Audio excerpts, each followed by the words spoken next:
nous nous sommes levés le matin et on nous a informé que le droit que nous avons de choisir nos dirigeants, que ce droit nous est retiré. Au surplus, nous sommes en train donc d'expérimenter, en tout cas, selon la volonté de nos gouvernants actuels, un régime parlementaire dont en réalité on n'en a pas besoin.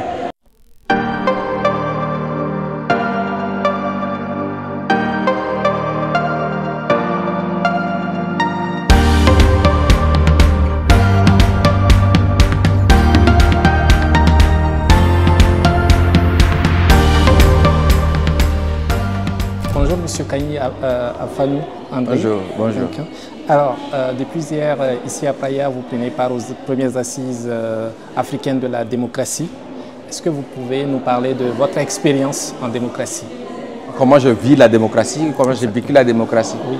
Alors, je dois dire que ça fait quoi, à peu près 20 ans que je suis engagé au sein de la société civile togolaise d'abord, en tant que défenseur des droits de l'homme.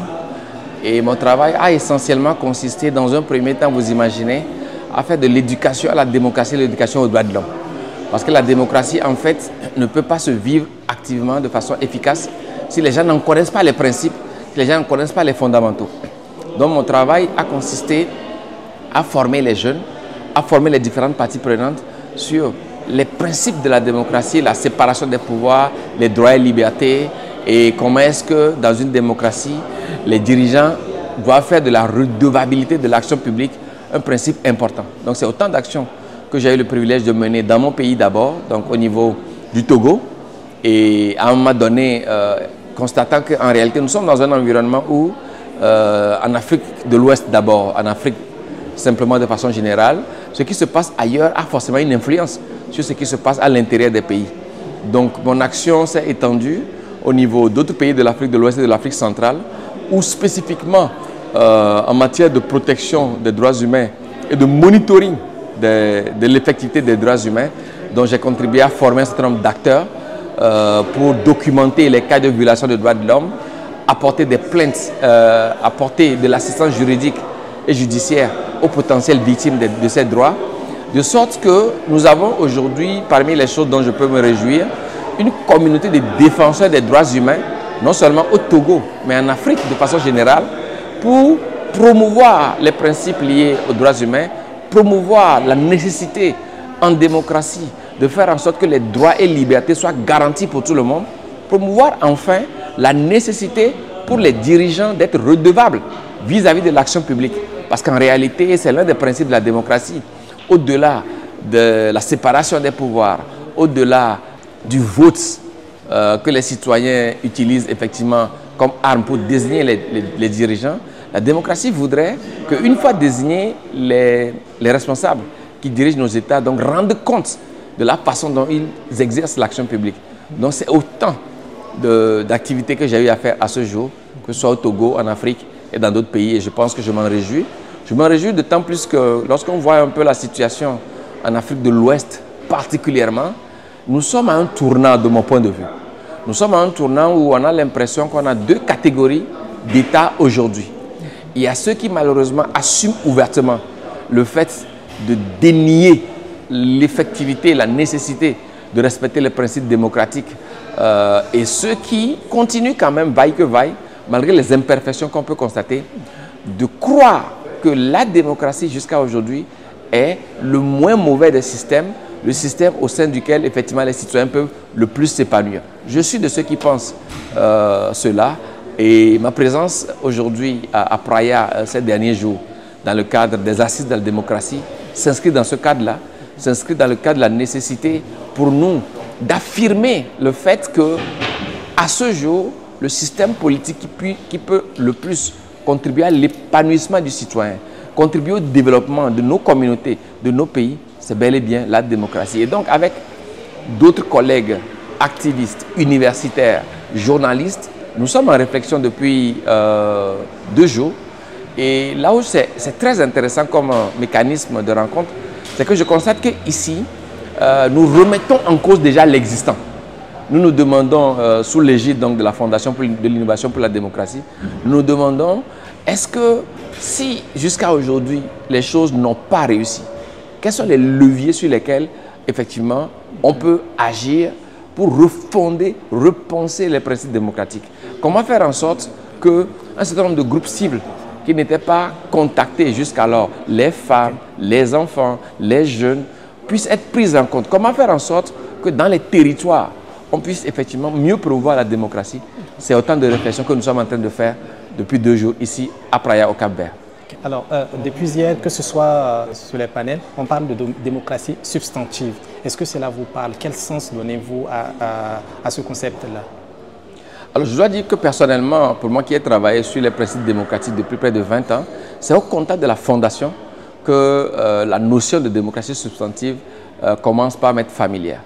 Et de ce que j'ai compris, et selon un peu la pensée d'Achille Bembe, qui en est un peu le concepteur et que nous sommes en train de suivre, l'idée, c'est de voir dans quelle mesure, au-delà des institutions établies, parce que de façon générale, lorsqu'on parlait de démocratie jusque-là, on faisait référence à ceux qui sont un peu, comme on dit souvent, en haut, mais on n'a pas eu comme préoccupation d'irriguer la démocratie vers la base. Donc avec la notion de démocratie substantive, il s'agit de voir dans quelle mesure aller vers les bases, aller vers les communautés qui n'étaient pas touchées avant, comme je le disais, les femmes, les jeunes. Comment faire en sorte que dans les milieux ruraux, les principes démocratiques puissent en fait devenir une habitude. De sorte que, un peu comme de la base vers le sommet, qu'on puisse, ça peut prendre un peu de temps, ça peut se faire sur le moyen ou sur le long terme, mais en tout état de cause, ces principes démocratiques-là, dont on sait qu'ils sont fortement ancrés dans les pays à démocratie avancée, vous prenez d'autres pays, des pays comme la Norvège, la Suède, dans ces pays-là et bien d'autres, les principes démocratiques sont tellement ancrés dans la base que ceux qui sont les gouvernants ne peuvent pas oser s'en détourner. Et donc je pense que c'est un peu la même logique qui est en train d'être développée et nous sommes heureux d'y participer.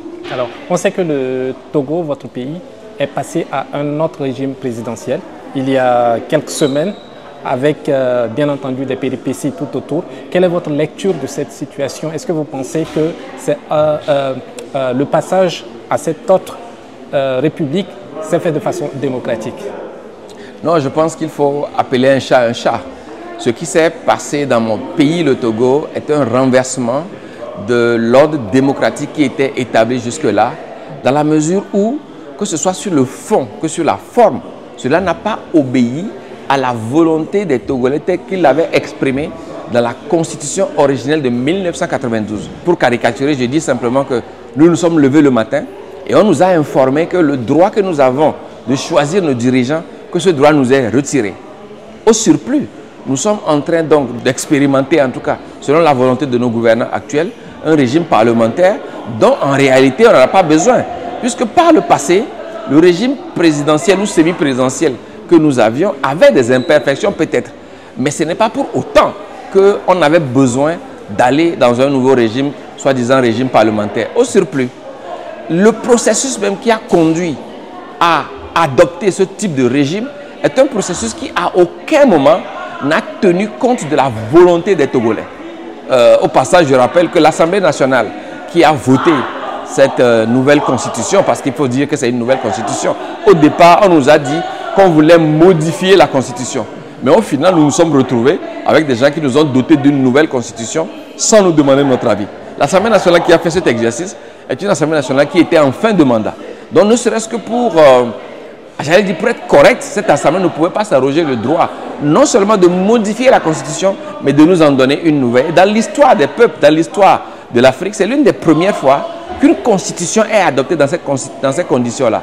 Et clairement, au-delà un peu de la peur, effectivement, qui caractérise un peu l'environnement sociopolitique dans mon pays, lorsque vous sondez les citoyens, vous voyez clairement que personne n'adhère à ce système qui, au surplus, il faut le dire clairement, est un système qui bannit l'élection présidentielle et qui est un jeu de passe-passe qui, à la fin, met en réalité le pouvoir d'État entre les mains d'une personne, quoi que l'on dise, dont le père biologique a exercé le pouvoir pendant 38 ans. Lui-même, il l'a exercé à partir de 2005 jusqu'à aujourd'hui pendant 20 ans. Et donc, dans les faits, nous nous retrouvons sans limitation de mandat dans une situation où la dénomination va changer peut-être de président de la République. L'actuel chef de l'État va être appelé président du Conseil, mais ça ne trompe personne. Tout le monde sait que clairement, le pouvoir d'État est entre les mains d'une seule personne. Je pense que c'est dangereux, non seulement pour les citoyens, mais pour ceux qui ont fait ce type d'exercice-là. Parce qu'au final, nous sommes dans une situation où tout le pouvoir d'État est mis entre les mains d'un parti politique. Et aucune réglementation ne dit dans quelles conditions ce parti politique-là peut changer son chef et de facto donner le pouvoir d'État à une personne. Ça veut dire que, je vais peut-être caricaturer, il suffit que demain le chef de l'État actuel pense que soit son petit frère, un de ses amis peut être président du conseil pour qu'à l'intérieur du parti, ce changement se fasse et que ce changement s'impose aux citoyens.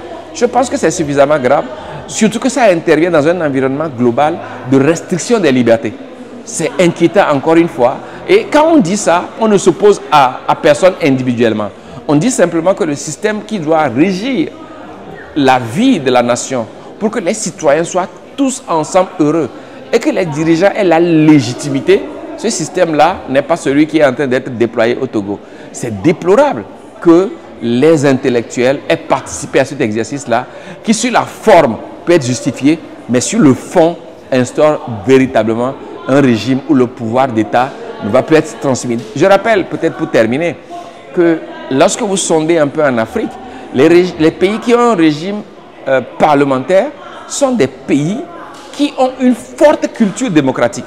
C'est des pays où, par exemple, le judiciaire est véritablement indépendant, où les processus électoraux sont véritablement indépendants. Et donc, il n'y a pas de problème lorsqu'on parle de système parlementaire dans ces pays-là. Sauf qu'au Togo, clairement, que ce soit de 1990 à 2005 ou de 2005 à aujourd'hui, les systèmes électoraux n'ont jamais été transparents, ils n'ont jamais été ouverts. Au contraire, à chaque fois, les élections sont contestées, les institutions ne sont pas indépendantes.